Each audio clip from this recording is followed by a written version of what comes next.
하나님은 약속을 꼭 지키십니다. 사람은 약속을 안 지키는 경우가 참 많습니다. 어떤 사람은 약속을 안 지키고도 이렇게 말하잖아요. 농담도 못해? 하나님은 절대 농담하지 않으십니다. 하나님께는 빈말이 없어요. 하나님은 한 번 하신 말씀은 꼭 지키십니다. 그래서 우리가 하나님 말씀을 믿을 수가 있는 거거든요. 이처럼 하나님은 말씀을 꼭 지키시기 때문에 이 성경이 귀한 거예요. 특히 민수기 23장 19절에서 이렇게 말씀하잖아요. 하나님은 거짓말을 안 하신답니다. 하나님은 하신 말씀은 반드시 실행하신답니다. 하나님은 후회가 없으시대요. 하나님께서 인류에게 약속하신 구세주 예수님을 이 세상에 보내셨습니다. 이게 미리 약속한 거거든요. 인류의 구원을 위해서 메시아를 이 세상에 보내주시겠다고 오래전부터 하신 약속이 그대로 이루어졌어요. 이게 하나님의 은혜입니다. 그 남자들이 결혼할 때는요, 그 결혼하기 전에 얼마나 좋은 말, 좋은 약속 많이 합니까? 정말 남자들이 그 약속 시키면요, 가정 천국 이룰 거예요. 하지만 대부분 남자들은요, 연애 시절에 약속을 기억조차 못해요. 내가 언제 그런 말 했나? 이게 남자들이에요. 여러분, 사람의 약속은 못 믿어도 하나님 약속은 꼭 믿으시길 바랍니다. 꼭 성경은 이루어져요. 지금 대림절이잖아요. 대림절이라는 말은 원래 라틴어에서 왔어요. 그 뜻이 뭐냐면 오다, 기다리다 하는 의미를 가지고 있어요. 오다, 도착하다 이런 뜻이에요. 그러니까 예수님이 우리에게 오신 날을 기다리고 기념하는 절기가 바로 대림절입니다. 이 대림절이 지나면 그 성탄절이 오잖아요. 지금 며칠 안 남았잖아요. 열흘 남았는가요?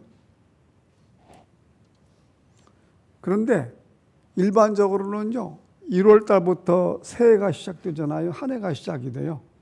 그런데 교회력으로는 바로 이 대림절부터 한 해가 시작이 돼요. 그래서 대림절이 우리에게 참 귀한 거예요.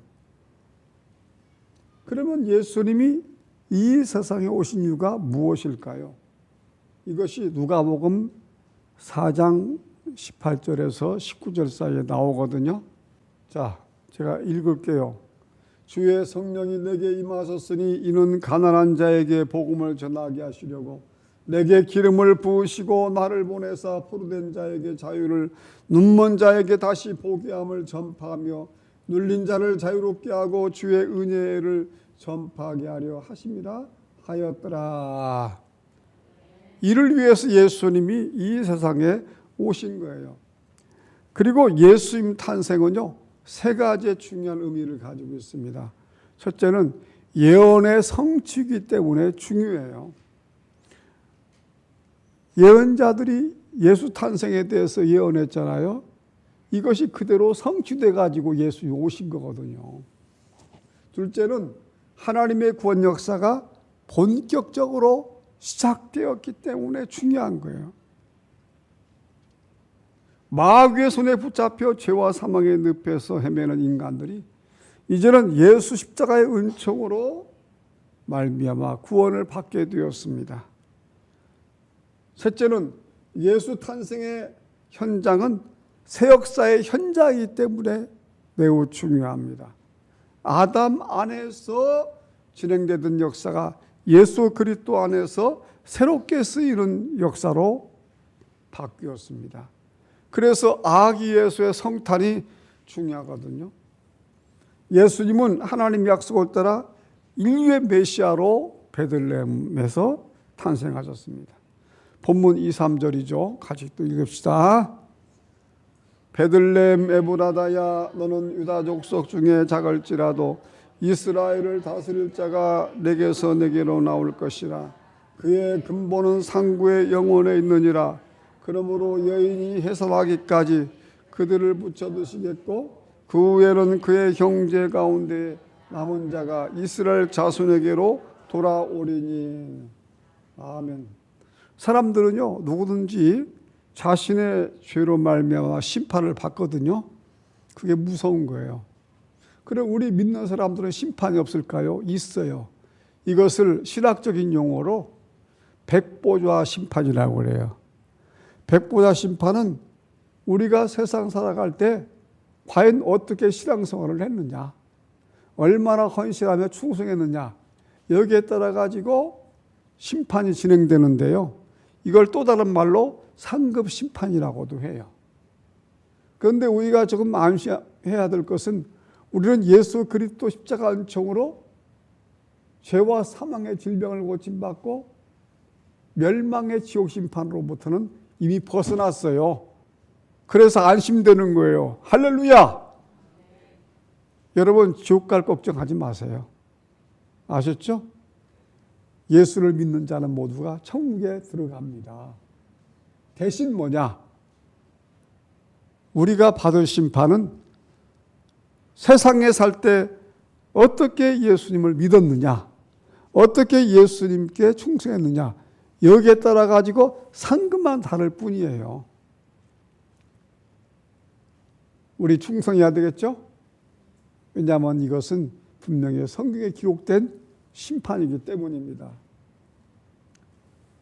자, 그래서 우리 예수님은요 미리 베들레헴에서 탄생하실 것이 예언되었습니다.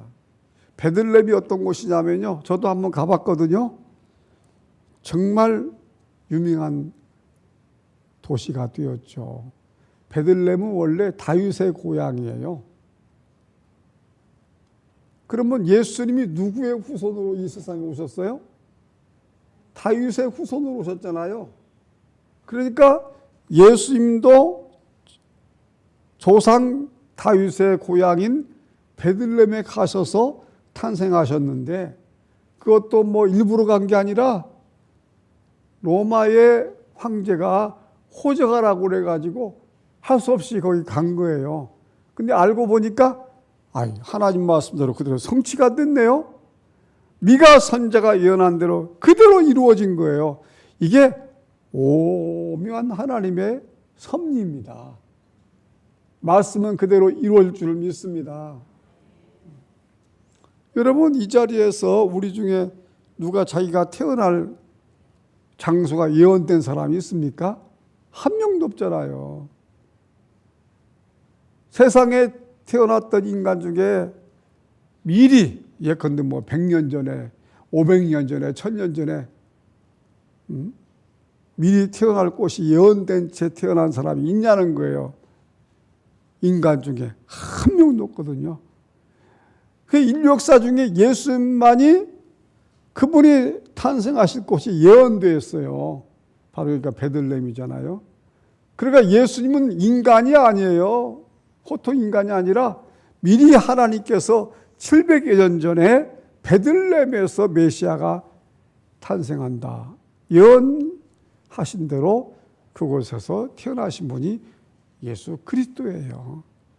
이게 얼마나 신기한 일입니까? 여러분, 사람 말은 못 믿어도 하나님 말씀은 꼭 믿으시기 바랍니다. 사람 말은 취소가 되어도요, 하나님 말씀 취소가 안 돼요. 사람 말은 부도수표 나도요, 하나님 말씀은 절대 공수표가 없습니다. 꼭 이루어집니다. 그래서 유다 백성들은 이 예언의 말씀 믿고 인내하면서 기다리고 기다려야 됐습니다. 오늘 살아가는 우리도 마찬가지예요. 예수님 또다시 오시거든요. 2000년 전에 오신 예수님, 그날을 디데이라고 그래요. 디시전 데이 원래가. 근데 예수님 다시 재림하시거든요. 다시 이 세상에 오세요. 그날을 뭐라고 하냐면 빅토리 데이, V데이라고 하는 거예요. 우리 시대에 오실 수도 있어요. 우리 준비하며 살기를 간절히 바랍니다. 이를 위해서는 가장 필요한 게 뭐냐? 인내해야 돼요. 심지 깊은 믿음을 가져야 돼요. 굳센 믿음으로 예수님을 믿고 있어야 됩니다. 그런 사람만이 예수 영접하게 되죠. 그리고 천국에 올라가게 된다는 사실입니다. 성탄절이 기쁘고 즐거운 이유가 바로 여기 있는 거예요. 우리는 2000년 전에 오신 예수님을 우리가 또 영접했잖아요. 그래서 성탄절이 기쁩니다. 여러분, 사람이 결혼식 할 때 얼마나 기대가 되고 기쁩니까? 아마 개인적으로는 인생 최고의 날일 거예요. 안 그래요? 그랬잖아요. 그런데 사실 결혼식보다 더 귀한 날이 있습니다. 바로 성탄절이에요. 여러분, 옛날에는요, 성탄 시즌이 되면요, 한 달 이상을 준비했어요.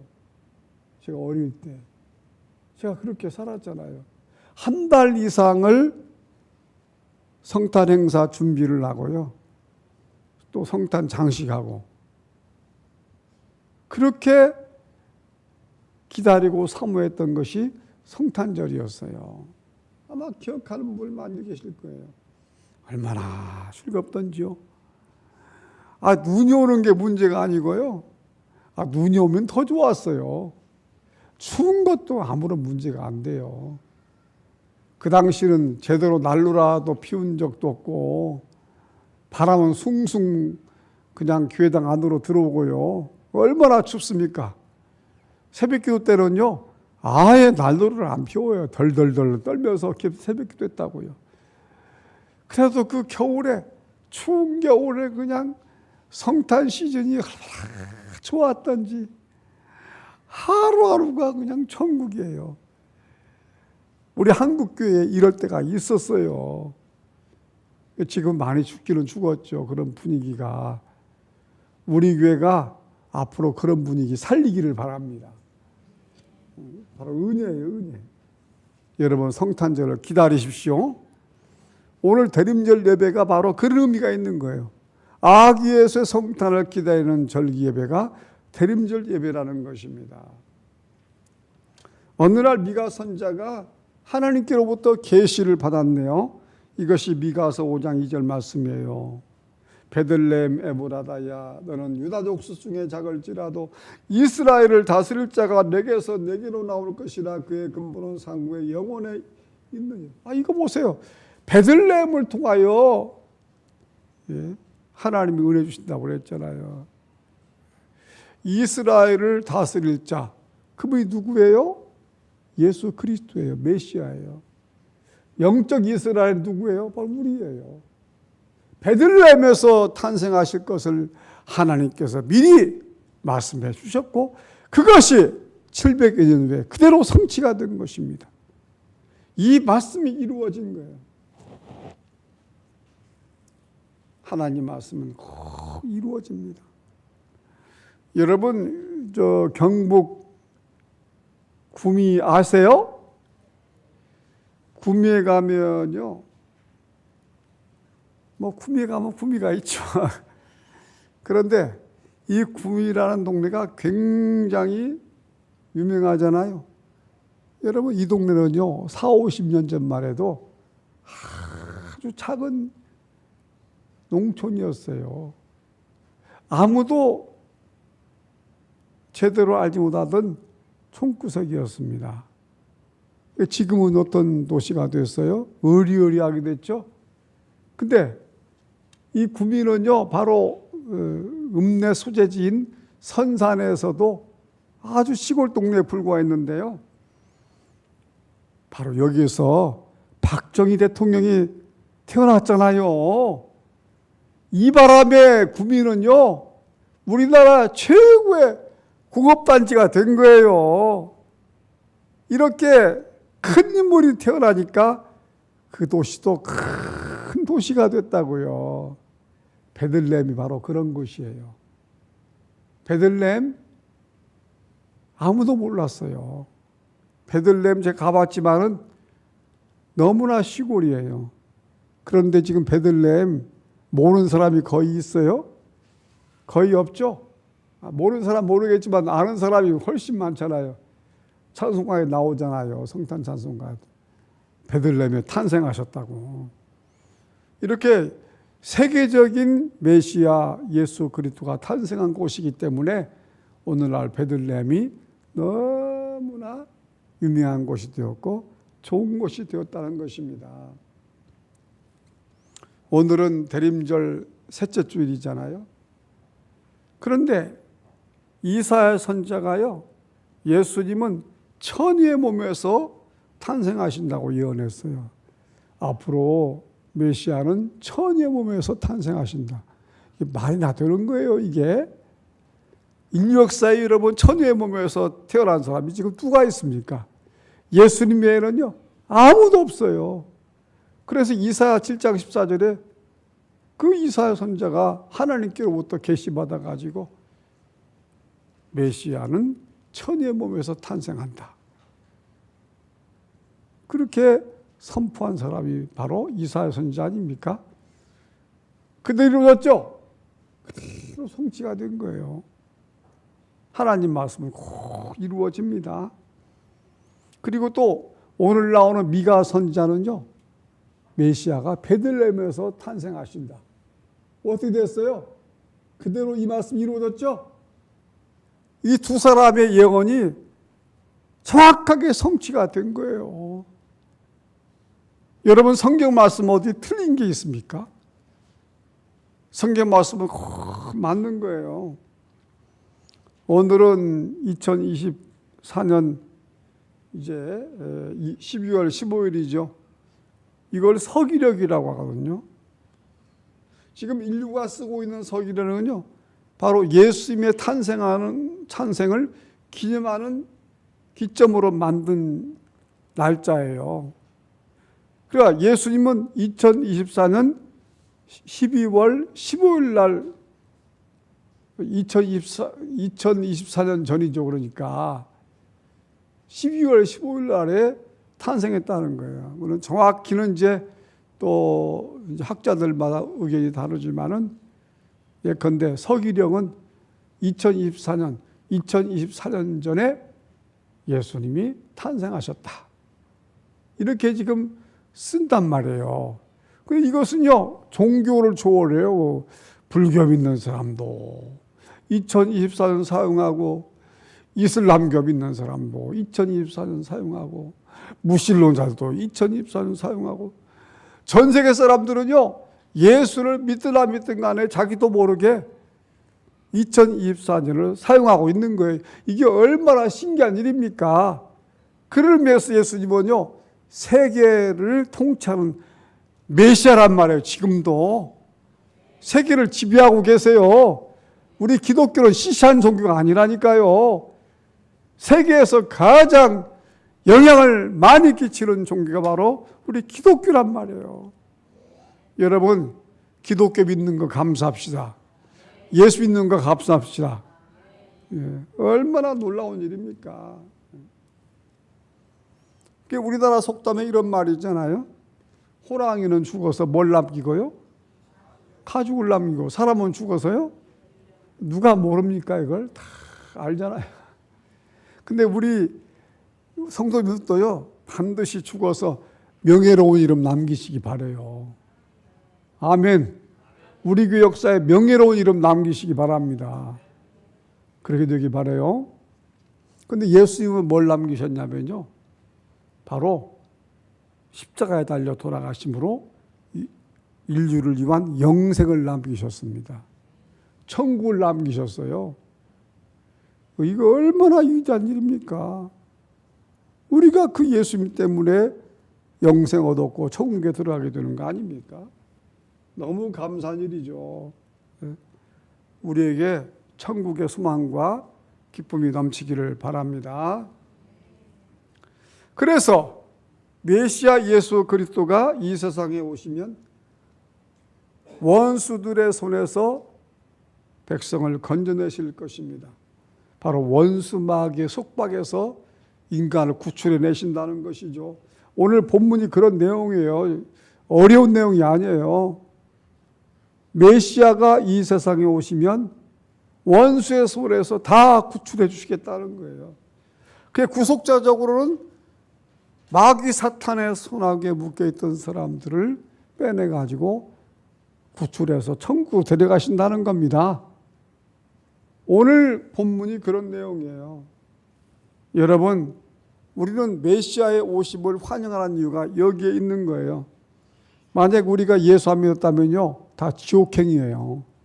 근데 메시아 예수 그리스도를 영접함으로 우리가 천국에 들어가게 되었으니 얼마나 감사하고요. 그래서 우리는 환경과는 상관없이 그렇게 평화롭고 그렇게 행복하게 살아간다는 것이 얼마나 영광스러운 일입니까? 여러분에게 참된 평안이 있기를 바랍니다. 제가 살아보니까요, 행복과 즐거움과 평안은요, 환경이 아니더라고요. 환경은 똑같아요. 근데 어떤 경우는 불안, 어떤 경우는 낙심, 슬픔. 근데 환경은 똑같아도요, 어떤 경우는 그냥 그렇게 행복하고, 그렇게 즐겁고, 그렇게 그냥 살만나고 그래요. 여러분, 우리 마음의 천국을 이루기를 바랍니다. 그게 중요한 거거든요. 그 천국은 예수 그리스도를 마음에 영접하면 그대로 얻게 되는 거예요. 제가 지금 말씀드린 얘기가 바로 이제 본문 4절 9절인데 읽어봅시다. 자, 같이 읽어요. 그가 여호와의 능력과 그의 하나님 여호와의 이름의 위엄을 의지하고 서서 목중하니 그들이 거주할 것이라. 이제 그가 창대하여 땅끝까지 미치리라. 이 사람은 평강이 될 것이라. 아수르 사람이 우리 땅에 들어와서 우리의 궁들을 밟을 때에는 우리가 7 목자와 8 군왕을 일으켜 그를 치리니 그들이 칼로 아수르 땅을 황폐하게 하며 니므로 땅 어기를 황폐하게 하리라. 아수르 사람이 우리 땅에 들어와서 우리 지경을 밟을 때에는 그가 우리를 그에게서 건져내시. 야곱의 남은 자는 많은 백성 가운데 있으니 그들은 여호와께로부터 내리는 이슬 같고 풀이에 내리는 단비 같아서 사람을 기다리지 아니하며 인생을 기다리지 아니할 것이며 야곱의 남은 자는 여러 나라 가운데와 많은 백성 가운데 있으리니 그들은 숯불의 짐승들의 사자 같고 양떼 중에 젊은 사자 같아서 만일 그가 지나간즉 밟고 찢으리니 능히 구원할 자가 없을 것이라. 내 손이 내 대적들 위에 들려서 내 모든 원수를 진멸하기를 바라노라. 아멘. 이 말씀 어려운 게 아니에요. 제가 설명드린 대로 여기 아수르도 나오고 뭐 니므로 나오고 하는데 그 당시 이스라엘을 괴롭혔던 나라들이 바로 아수르 주변 국가들이었거든요. 이건 뭐냐면 하나님이 다 물리쳐 주시겠다는 거예요. 그러면 이 나라는 오늘날로 말하면 원수 마귀 사탄의 나라거든요. 메시아 예수 그리스도가 베들레헴에서 탄생하시가지고 다 물리쳐 주시겠다는 거예요. 우리가 몰라서 그렇죠. 예수 믿으면요, 성령님이 항상 우리 곁에 계십니다. 그래 마귀가 자꾸 유혹하잖아요. 마귀가 자꾸 쓰러뜨리려고 하잖아요. 슬픔 갖다 주고 답답하고 낙심해 주고. 근데 성령님께서 그걸 다 제거해 주시는 거예요. 그리고 참된 평화를 우리에게 허락해 주신다는 것입니다. 여러분, 하나님께 감사합시다. 지금 우리나라가 참 시끄럽잖아요. 대통령 탄핵 사태 때문에. 참 마음이 아파요. 이것 때문에요. 믿는 사람이나 안 믿는 사람이나 마음이 막 나눠지고요. 찢어지고 괴롭고 힘들고 낙심되고 절망되고 잠도 제대로 못 자고요. 이런 사람이 우리나라에 얼마나 많은지 몰라요. 진짜 정치인들요, 회개하고 예수 믿어야 돼요. 여러분, 어떤 정부가 가장 선한 정부예요? 복잡하게 생각하지 마세요. 예수 믿는 자유를 더 많이 주는 정부가 선한 정부예요. 그러니까 우리는요, 불신자들과는 생각의 방향이 달라야 돼요. 어떤 정부가 우리 신앙생활에 더 이로움이 되겠는가? 더 도움이 되겠는가? 예를 들어서 뭐 동성애법 찬성하고요. 예? 그냥 교회를 뭐 폐쇄하느니 이런 짓 하는 정부는요, 악한 정부입니다. 인간적으로 생각하지 말고요. 우리는 항상 영적으로 생각을 해야 돼요. 아셨죠? 여러분, 이런 어려운 상황 가운데서도 우리가 가장 중요시 여기는 것은 바로 하나님이 기뻐하시는 정부가 세워지도록 기도해야 됩니다. 하나님께 맡겨야 돼요. 이 인간 역사는 인간 뜻대로 안 되는 거예요. 내 뜻대로 안 되는 겁니다. 전능하신 하나님만이 인간 역사를 다스리기 때문에 우리 믿는 사람들이 나라를 위해서 더 열심히 기도를 해야 되는 것입니다. 우리나라 하나님이 반드시 이끌어 가실 줄을 믿습니다. 중요한 것은 뭐냐면요, 정치 지도자들이 제일 먼저 해야 될 건이 뭐냐? 정책이 아니에요. 우리 거기에 현혹되면 안 됩니다. 그들이 가장 먼저 할 것은 예수 믿는 거예요. 예수 믿으면 올바로 정치할 수밖에 없잖아요.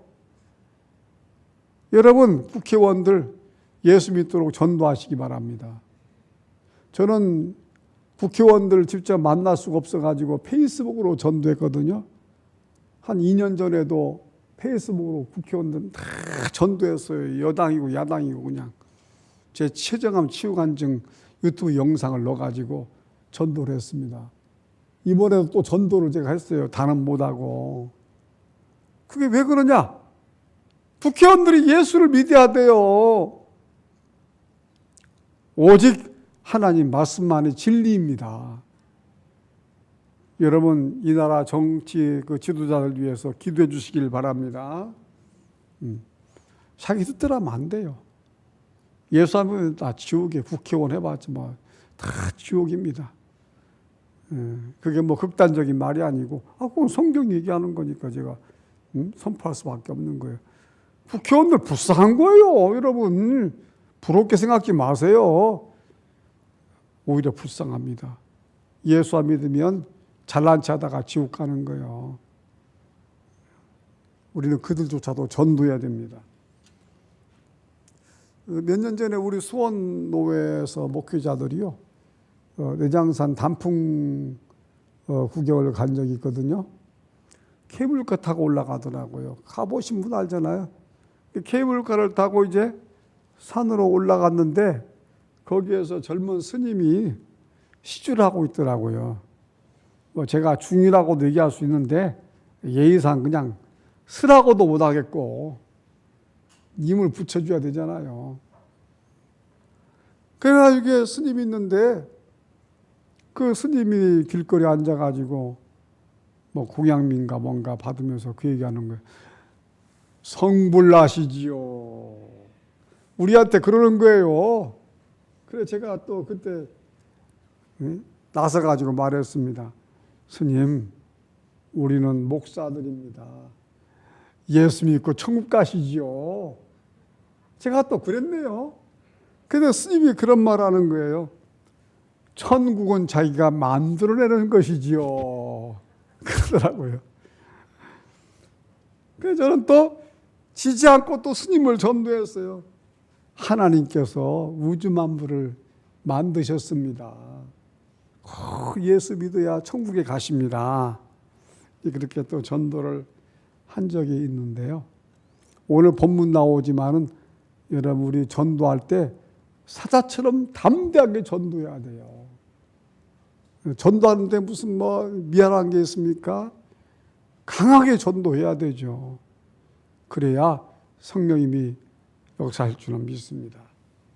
자, 디모데후서 4장 1절에서 5절 한번 읽어볼까요?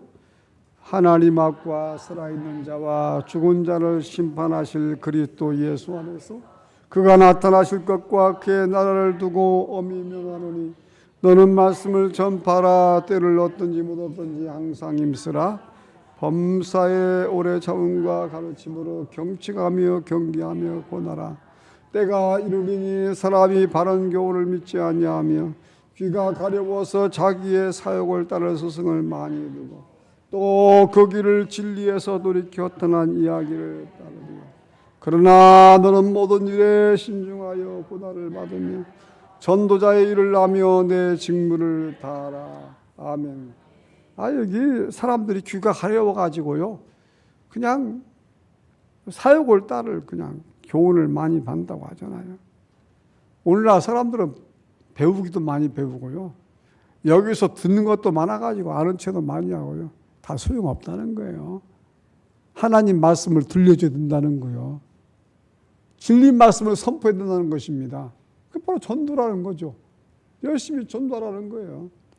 심지어 바울이 디모데에게 뭐라고 했습니까? 엄히 명하노라 그랬어요. 엄히 명하노라. 전도를 엄히 명하노라, 그런 말씀이거든요. 이만큼 전도는 귀한 것입니다. 여러분, 때를 어떤 이유로 얻든지 항상 말씀 전도하시기 바랍니다. 근데 우리가 전도에 대해서 신경을 안 써서 그렇죠. 다 전도에 신경 쓰면요, 그런 기회가 또 생겨요. 누구를 만나든지 어디를 가든지 하면 전도에 올인하고 있으면요, 꼭 그 기회가 발견된다니까요. 여러분, 전도에 관심을 가지고 때를 얻든지 못 얻든지 복음 전하시길 바랍니다. 왜? 사도 바울의 엄한 명령이기 때문에 그래요. 예수님도 그랬잖아요. 나를 전도를 위해서 이 세상에 왔노라고. 예수님이 직접 말씀하셨다니까요. 전도를 위해서 이 세상에 오신 분이 예수님이에요. 우리 따라서 해야 되잖아요.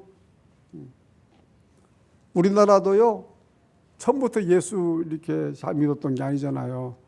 우리나라 예수 잘 믿은 지가 불과 150년도 안 돼요. 130 몇 년 됐는가 지금. 근데 어떤 일이 있었는 줄 아세요? 프랑스에서요, 선교사 12명이 와가지고 구원의 복음을 전파하다가 6명이 목숨을 잃었습니다. 그런 역사가 있단 말이에요. 목숨 바쳐 선교사들이 우리나라에 와서 복음을 전했기 때문에 우리가 이렇게 예수를 믿게 되고 구원받았다는 것이 얼마나 감사한 일이에요. 그렇잖아요? 너무 감사한 일입니다. 설교가 조금 길어지는 것 같은데 어차피 이종 목사님 모셔야 돼요. 오늘은 조금만 이해해 주시고 설교 말씀 좀 지루하게 생각하지 마시고 부흥해라 생각하시고 기쁘게 듣다가 이종 목사님 오시면 또 하겠습니다. 그래가지고 이 프랑스 선교사들은요, 죽어서도 이 땅에 묻혔어요. 지금처럼 비행기가 있던 때가 아니야. 그때는 배 타면요 1달 걸려. 미국에서 우리나라 올 때 1달 걸려요. 프랑스는 더 걸렸겠죠. 어떻게 시체를 싣고 갑니까? 이 땅에 그냥 묻힌 거예요. 복음 전하다가. 그 사람들이 바보입니까? 우리나라 어두운 땅에 복음을 전해야 영원히 산다고 생각했기 때문에 이 땅에 들어온 거예요. 프랑스만 그래요. 미국에서, 호주에서, 세계 여러 나라에서 와가지고 선교사들이 목숨 바쳐 복음을 전한 땅이 우리 대한민국이에요. 너무 감사하죠? 여러분이 아시아에 중국이 예수를 잘 믿어요. 대만 예수를 잘 믿어요. 아시아에서 예수를 제일 잘 믿는 나라가 우리나라예요. 지금 유럽보다 더 잘 믿잖아요, 우리나라가. 이게 얼마나 큰 하나님의 은혜입니까? 그 당시요, 조선인 가운데서도 예수 믿다가 발각되면요, 일가 친척에 6천까지 죽었어요. 이런 때가 있었다니까요. 그리고 대원군이 심지어 8천여 명을 죽였습니다. 이게 얼마나 무서운 일이에요. 예수 믿다 그렇게 죽은 거예요. 지금 예수 믿다 죽는 사람이 있습니까? 우리 남한에? 이럴 때가 있어서 우리가 이렇게 자유롭게 예수를 믿게 된 것입니다. 그리고요, 일제강점기 때는 일본인들이 30여 년 동안에 교회를 200개 이상을 폐쇄시켜 버렸습니다. 일본에서 그런 일을 한 거예요. 그리고 2천여 명의 성도들을 투옥하고 고통을 가하고 죽였다니까요. 일본이 이런 짓을 했다는 거예요. 그런데도 우리 이 조선 한국의 교회가 없었습니까? 아니죠. 더 많이 부흥하고 세계에서 가장 부흥한 교회가 우리 한국 교회가 된 거예요. 또 선교사도 세계에서 으뜸가게 지금 파송하잖아요. 우리 조 선교사님 저기 와 계시지만은 얼마나 복받은 나라가 됐어요. 이게 바로 목숨을 바쳐도 끝까지 진리를 따르고 예수를 믿는 사람들, 조상들이 있었기 때문에 하나님이 우리 한국교회를 복 주신 것입니다. 여러분, 우리 감사하면서 예수 똑바로 잘 믿읍시다. 그분들의 헌신이 헛수고 되면 안 되잖아요. 얼마나 이게 참 놀라운 일이에요. 근데 우리 조상들이 왜 그렇게 목숨 바치 예수 믿었을까요? 천국 때문이에요. 내가 목숨 잃어도 나는 천국 간다.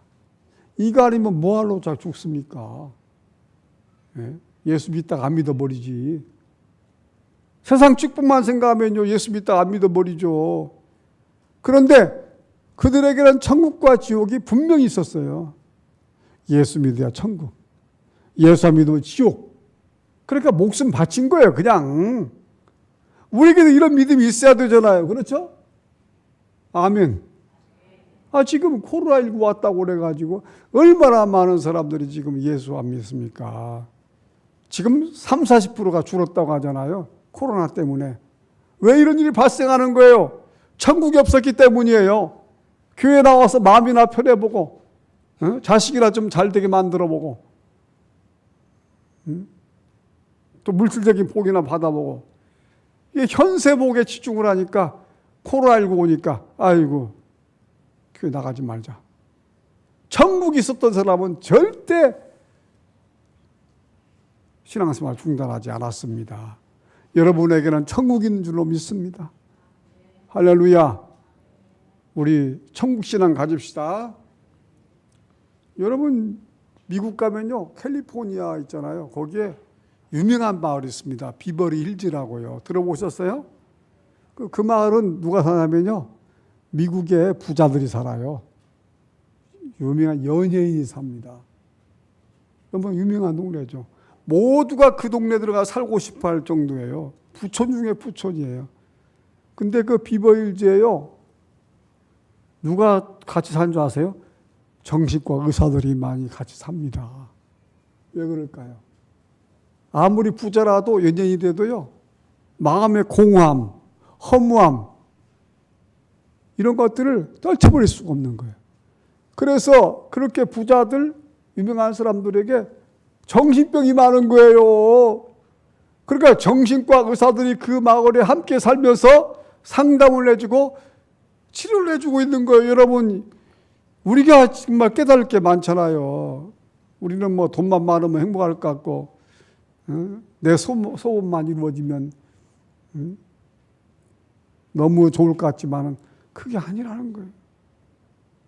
예.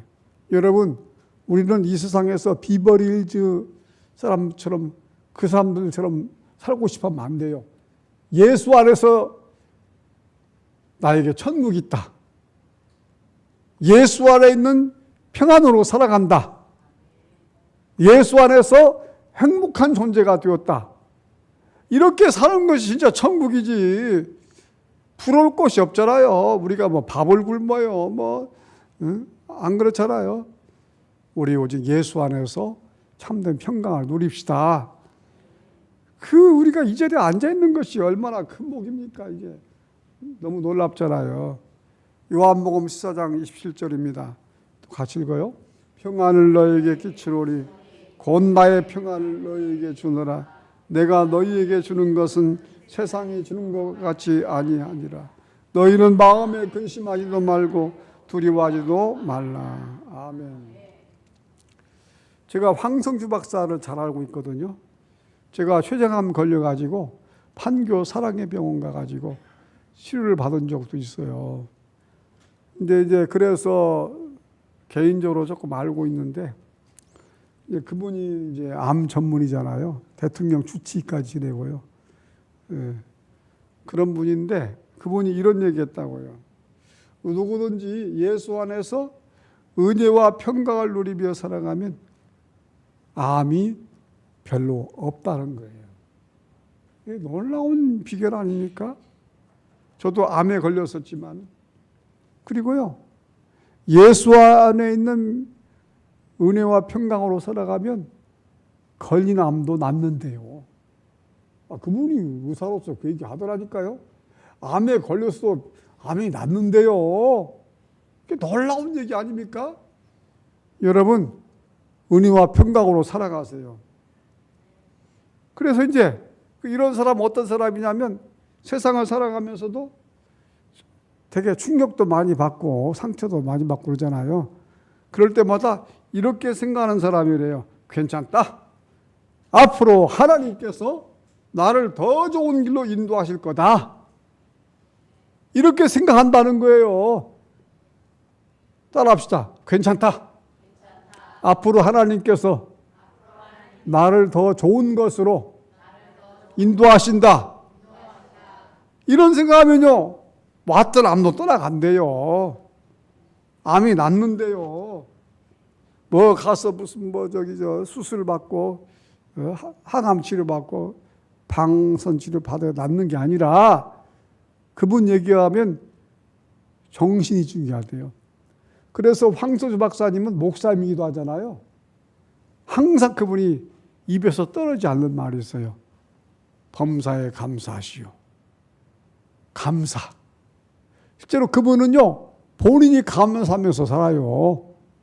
이런 일이 있어도 감사하고 저런 일이 있어도 감사하고요.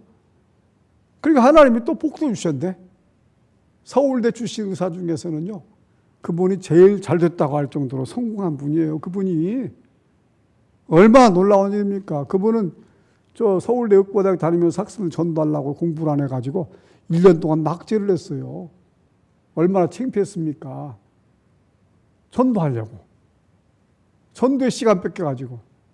그래서 지금은요, 서울대 의대 출신 중에서 최고로 성공한 의사 중에 한 사람이 됐는데, 이게 하나님 축복 아니에요?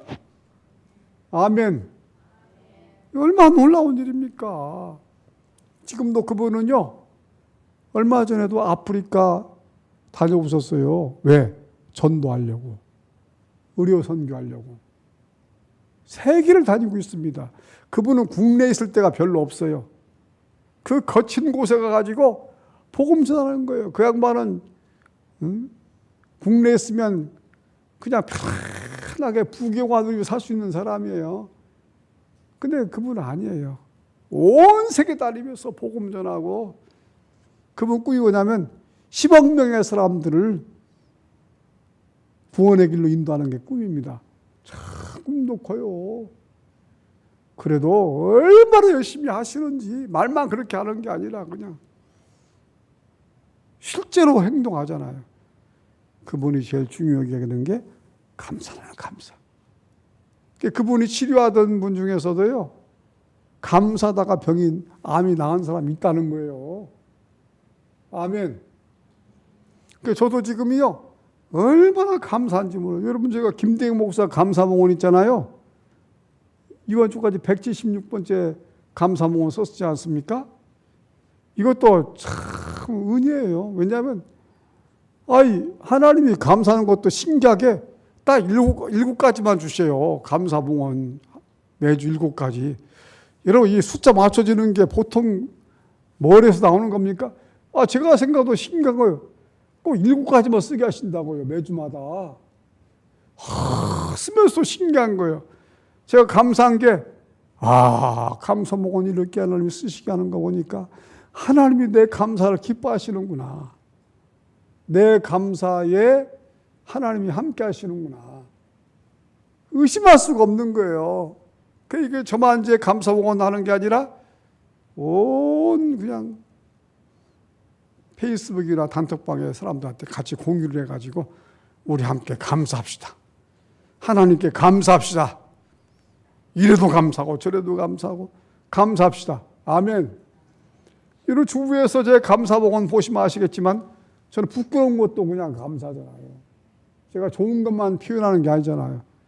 제 부족함도 표현하면서 이래서도 감사합니다. 저래서도 감사합니다. 감사하는데 뭐가 창피한 게 있어요. 오히려 더 사람들이 거기에도 감동받더라고요. 제 단점을 얘기하니까 더 감동하더라고요. 이런 단점이 있어서 감사하고 저런 단점이 있어서 감사하고 하니까요. 하나님이 기뻐하시는 감사를 드리시기를 바랍니다. 그럴 때 우리가 있는 곳 천국이 되는 거예요. 요즘 길거리 걷다 보면요, 사람들 표정이 말이 아니에요. 그냥 씹어 먹은 것 같아요. 그냥 고개 푹 숙이고 그냥 얼마나 창백하게 걸어가는지. 우리는요, 예수 미소로 길거리를 환하게 만들어야 돼요. 아셨죠? 예, 어두운 세상을 밝게 해야 되는데 그게 하나님의 사랑을 베풀어야 되는 것입니다. 이제 성탄도 오죠? 화이트 크리스마스가 되기를 바랍니다. 우리 한번 인사 한번 합시다. 성도님의 얼굴을 보니 소화가 잘 됩니다.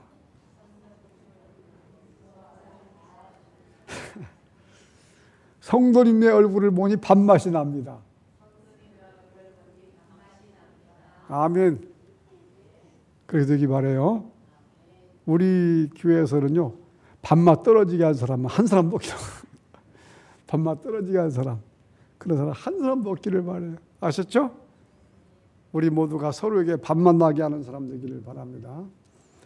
참 우리 왜 목사님 안 오시지? 그분이 이제 오실 거예요. 15분 정도 오신다고 그랬으니 조금 기다리세요. 우리 교회가요, 참 행복한 교회였어요. 저도 사실 보면요, 너무 행복하게 목회를 했습니다. 사실 제가 이제 내년에 은퇴를 앞두고 있잖아요. 근데 목회 이제 사역을 하면서 제가 가만히 돌이켜 보면은 저는 우리 집사람이 알아요. 그걸. 저는 우리 성도님들 한 사람 한 사람을 행복하게 하기 위해서라면 제가 하고 싶은 것도 안 했던 사람이에요. 저는 목회 사역을 하면서 꼭 이것 좀 하고 싶다 그런 것도 참았어요. 왜? 이거 하다가 우리 성도님들 행복을 내가 조금이라도 이렇게 좀 줄이면 안 되겠다 싶어가지고요. 성도님들의 행복을 최우선으로 제가 목회를 했어요. 그래가지고 우리 교회는 오랫동안 성도들이 요동이 없이 이렇게 신앙생활을 잘했던 교회잖아요. 여러분 잘 아시잖아요. 예. 그래서 참 감사하게도 저는 목회하면서 건강할 때까지는요, 저와 유감이 있었던 성도가 단 한 사람도 없었던 것 같아요. 모든 성도와 함께 잘 지냈습니다. 이 부족한 종이. 이것이 너무 감사한 거예요. 여러분 지금 이 자리에도 저 원수인 사람 있습니까? 없잖아요. 다 고르고 우리 교회 얼마나 분위기 좋고 행복합니까? 저는 여기에 최선을 다하고 있는 거예요. 지금 교회 부흥이 중요한 게 아니라 그냥 우리 한 사람 한 사람이 예수 안에서 행복하게, 예수 안에서 서로 사랑하며 살아가는 것이 얼마나 좋은 일이에요. 여러분 그렇게 신앙생활을 하시기 바라요. 지금 우리 한국교회는요, 얼마나 원망을 많이 하는지, 얼마나 그냥 서로 그냥 마음을 찢어가며 상처를 주면서 유튜브 보면요, 서로 잘났어. 그냥 자기가 최고 잘났어. 여러분 기독교 프로그램에도요, 그런 거 보면 큰일 납니다. 여러분 내가 병들어요. 내 신앙이. 우리 한국교회가 어려울수록 또 사랑해야 되잖아요. 더 감사하고 배려하고 환영을 베풀고 행복해야 되잖아요. 그 제가 또 한 가지 뭐냐면, 아이, 우리 목회자들이 좀 전도 좀 하면서 서로 비판하지. 전도는 전혀 안 하면서 뭐, 다른 목사 이러니 저러니 그냥 비판만 하고 비난만 하고. 그래, 제가 속으로 그래. 너나 전도 좀 하거라 그래요. 직접은 제가 말 안 하지만은. 이게 너무 모순적인 얘기 아니에요? 여러분, 이제 대림절 성탄절 오는데 아기 예수의 평화와 행복과 기쁨이 넘쳐나길 바랍니다. 이런 마음을 가지고 살아야 교회가 평화로워지고 기독교가 부흥하고 교회가 성장하는 거지. 지금 예수 안 믿는 사람들이 믿는 사람 향해서 너희나 살아라 그러면 어떻게 되겠냐고요. 우리가 본을 보여야죠. 자, 어쨌든 성탄은 대명사가 뭡니까? 아기 예수의 탄생이 기쁜 절기다. 소망이 넘치는 절기다. 즐거운 절기다. 행복한 절기다. 이렇게 믿으시고 승리하시기를 간절히 바랍니다. 우리 교회도 이런 분위기가 계속 유지가 되고요. 앞으로 뭐 얼마나 모이든 간에 제일 중요한 것은 평화입니다. 평화. 이 예수님 평화가 우리 교회에 가득할 때에 정말 행복하게 신앙생활 하시기를 주님 이름으로 축원합니다. 그리고 이제 마지막 다 끝났어요. 왜 안 오셔? 안 오셨죠? 오실 거 이제. 지루합니까? 좀 됐어요. 다 끝났어요. 네. 저는요. 그래서 마지막 이제 제가 나이도 들고 이제 얼마나 오래 살겠어요. 제 소망이 있다면 우리 교회가 이제 신도시에 들어가면은 얼마나 그냥 가슴이 떨리는지 몰라요.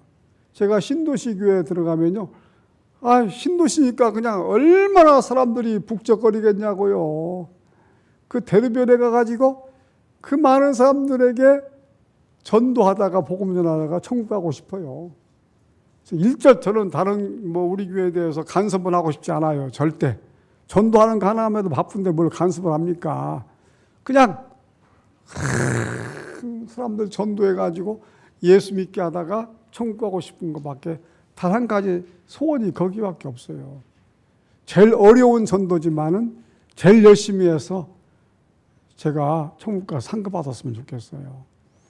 우리 교회가 하나님께서 인정하시는 아름다운 교회가 되기를 주님 이름으로 축원합니다.